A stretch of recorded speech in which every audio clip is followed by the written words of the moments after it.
அனைவருக்கும் வணக்கம். நம்ம எதுக்கு தமிழ் புத்தாண்டு கொண்டாடணும்? தமிழ் புத்தாண்டு கொண்டாடுற அளவுக்கு நம்மளுக்கு அப்படி என்ன சந்தோஷம் இருக்கு? இங்க நமக்கு இருக்கிற பிரச்சனைகளை மட்டும் பார்த்தீங்கன்னா மல்லிகை கடை லிஸ்ட் மாதிரி நீண்டுகிட்டே போகுது.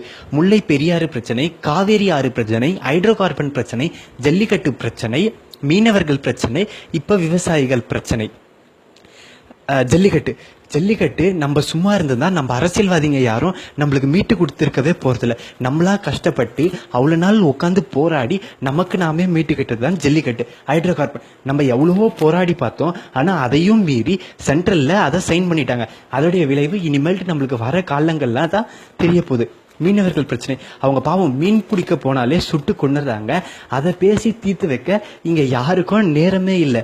ஆனா இதெல்லாம் விட்டுட்டு எல்லாரும் கட்சி மேடைகள் இந்த மாதிரி பேச்சா பேசி கொட்டதான் இங்க தயாரா இருக்காங்க. சரி, இப்போ விவசாயிகள் பிரச்சனை, அவங்க பாவம் அவங்க வாழ்வாதாரத்தை தொலைச்சிட்டு தூக்கு மாட்டி சாவுறாங்க ஒவ்வொரு நாளும். அதை யாராச்சும் கண்டுக்கிறாங்களா? இல்லை. சரி, அப்படி இந்த அரசியல்வாதிங்க என்னதான் பண்ணுறாங்க அப்படின்னு பார்த்தாங்கன்னா அவங்க பிரச்சாரம் பண்ணுறதே சரியா இருக்குது. சரி, அந்த பிரச்சாரத்தில் என்னதான் பேசுகிறாங்க அப்படின்னு கேட்டோன்னா, அந்த பிரச்சாரத்தில் நான் உழவனுக்கு தோல் கொடுப்பேன், உழவுக்கு தோல் கொடுப்பேன், விவசாயிகளுக்கு சப்போர்ட்டாக இருப்போம் அப்படின்னு பக்கமாக பேசுகிறாங்களே தவிர ஆனால் செயல்பாட்டில் இருந்த மாதிரி இல்லை. அப்படி செயல்பாட்டில் இருந்திருந்தா இன்னத்துக்கு நம்ம யாரும் இங்கே இப்படி புலம்பு இருக்க போகிறதில்ல. அப்போ நம்ம மாற்ற வேண்டியது அரசியல் மாற்றம் ஒன்றுதான். சிந்திப்பீர், ஆதரிப்பீர். இளந்தமிழர் முன்னணி கழகம்.